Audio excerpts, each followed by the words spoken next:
Welcome to World Through the Ages, where history comes alive. Today, we leave behind the emperors and battles and step into the everyday world of ancient Rome. How did people really live in the Roman Empire? When we think of the Roman Empire, we imagine emperors, legions, and marble cities. But behind the power and the glory, how did ordinary Romans actually live? What did they eat?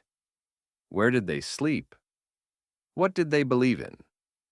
Today, we journey back almost 2,000 years to walk the streets of ancient Rome, not as emperors, but as everyday people. Roman society was sharply divided. At the top were the patricians, wealthy landowners and senators. Below them, the plebeians, working class citizens, soldiers, craftsmen. But the largest class of all were slaves, millions of them.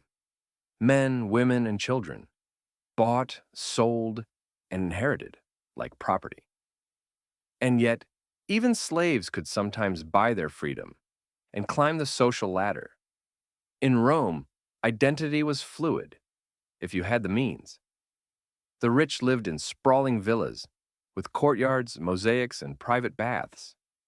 The poor, however, lived in cramped insulae, apartment blocks made of wood and stone, prone to fire and collapse.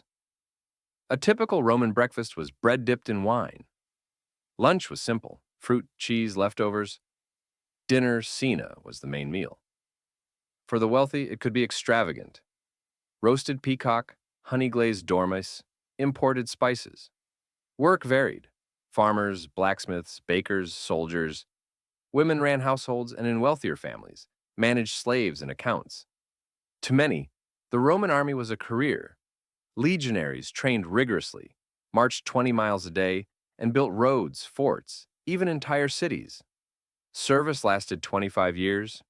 In return, they received land, citizenship, and respect. But discipline was harsh. Cowardice was punished by death, sometimes even decimation, where every 10th man was executed.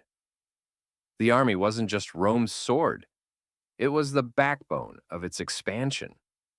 Religion was everywhere. Romans believed in dozens of gods: Jupiter, Mars, Venus, Minerva. Every home had a small altar, the lararium, where families prayed daily. Superstition ruled daily life. Omens, dreams, and even the flight of birds were used to guide decisions. As the empire expanded, foreign cults took root, including the rising sect of Christianity. By the 4th century, it would reshape Rome's identity forever. Romans valued spectacle.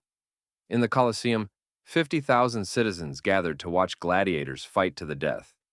Chariot races in the Circus Maximus, public baths, theater, festivals, all funded by the state. Bread and games kept the masses entertained and loyal. Public life was deeply communal. Even bathing was a social act, not just cleansing, but conversation, business, and politics. The Roman Empire was a world of extremes: grandeur and poverty, freedom and slavery, philosophy and superstition. Yet in many ways, their lives mirrored ours. They loved, they worked, they worried, they worshipped. And in the echoes of their streets and stones, we still see the roots of our own world today. This is just the beginning.